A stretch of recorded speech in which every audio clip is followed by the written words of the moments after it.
Peace, fam. It's Algamar coming to you live just to share a thought with you all that's been on my mind that I wanted to kind of like just get off my chest.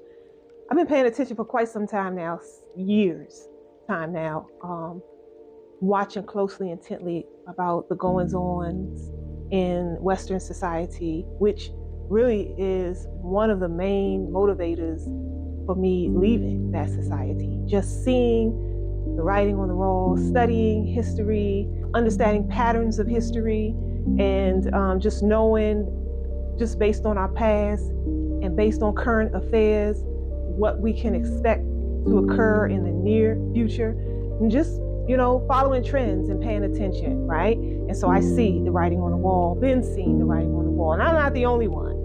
There's people out here like me who understand clearly what's up ahead, what's coming. It's so fascinating to me that even those who are well studied, who recognize what's happening as well, aren't taking steps to curtail in their own individual lives, right? We are all led to the thresholds of our own understanding. So I get that. But it's still fascinating to me to watch it all unfold.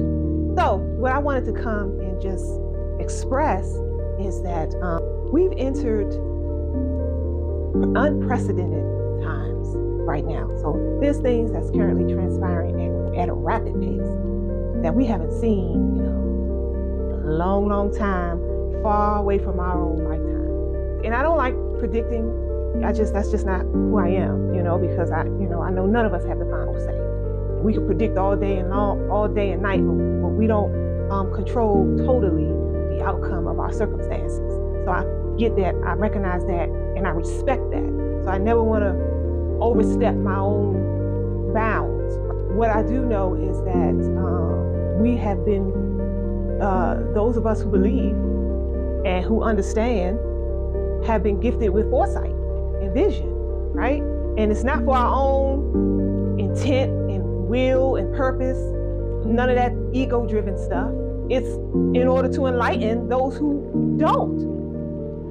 Society is becoming dangerously closer to another era of chattel enslavement. It won't look the exact same as it did in the past, brutally, where they actually clank chains on your arms and legs. And I don't have to go down the list of all the things that was done at that time that we fought tooth and nail to come up out of. But these chains are clamping down even harder on the mind, right? And it, in my opinion, it's even more severe than the physical chains because it becomes that much more difficult to recognize. You can see the chains from a mile away, but when you have hundreds and thousands and millions of people walking around with chains on their minds, you don't see that, right? You don't see that. It's not until till they open their mouth and you know what I'm saying, and you hear what they have to say that you understand how thick the chains are, right? But they're not as easily noticeable. And so what happens is your fellow man becomes a weapon against you, right? So if you can see clearly with three visual eyes, and somebody, your next door neighbor, or your aunt, or your coworker, or somebody walking across the street right next to you, they can't see, right? But they feel like all of what they know is the right way to live life, and what you know is the wrong way, right? And they've been brainwashed, right? So the powers that be have brainwashed them to accept that you are in the wrong, the one that's trying to free their minds. Then they become a weapon against you. So it becomes a dangerous existence for those in the minority who can clearly see what's going on, and the vast majority don't. I mean, COVID was like one of the best examples of that. You had some of us screaming to the mountaintops, don't take them jabs, don't trust these people, they're out for blood, don't do it. I mean, we were screaming to the mountaintops, and what did they do? They censored us. They shut our voices down. They fired us from our jobs. They threatened to, keep us away from the population and society as a whole. People felt threatened by us, and even family members didn't invite us over to, family events and things like that. And that's the danger of being in a minority when the vast majority of people around you um, are mentally shackled. We weren't successful enough in pushing back because that's what happened. We have to give ourselves credit where credit is due. It was those who stood up and refused. A lot of us lost our lives screaming the truth to the masses, but because of the severe pushback, they weren't able to actually clamp down the way they really wanted to. Because if so, they would have been able to be in a position where now they could just push the button and say, hey, you know what I'm saying? Those people are threatening your life so much that you got to get rid of them. However you get rid of them. So that's called mass psychosis. So the people are in such a psychotic state mentally that they really believe that you are a threat to their own life. And so what happens then? If you're in a room of 100 and you're only one person, and they think that you, that one person, that them 99 people think that you are a threat to their lives, what do you think is going to happen to you?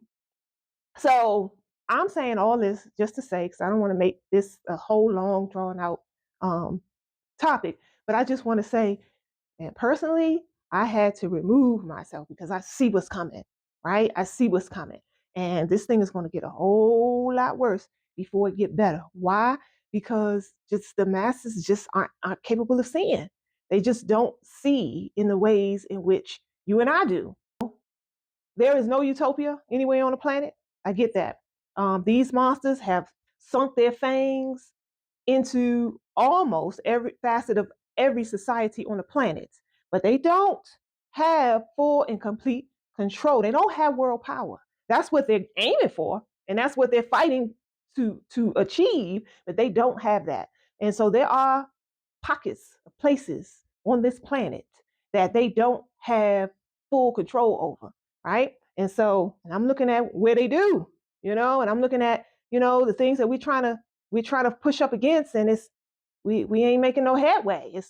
Things are still spiraling on a downward spiral. And so I'm just saying, pay attention, make some moves. I ain't telling you what to do, where to go, how to do it, because I know all our lives are different in many different ways. So I get that.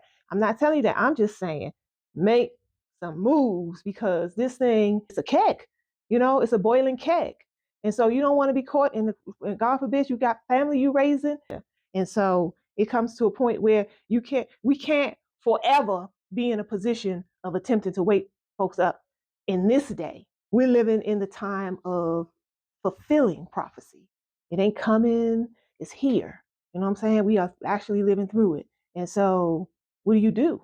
Do you sit and become a sitting duck and just wait for the house of cards to crumble?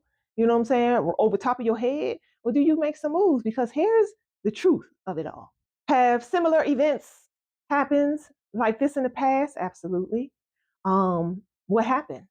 There was never a time where the whole slate of the whole world was wiped clean. That has never happened because if that was the case, you and I wouldn't be here.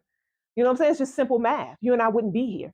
So there was always points in history where there were a lot of folks wiped off the map at one time. You know what I'm saying? That happened many a times in our history. But there have always been those amongst the populations that were able to save themselves to be able to carry on the movement of generations moving forward. So I'm just saying, where you gonna sit amongst those who will wipe the slate clean, or you want to be amongst those strong ones who survived? Only the strong survive. So I am not a fear monger. I ain't here to scare you half to death. I'm just here as a warner. I'm here as a warner. That's my duty. I accepted that.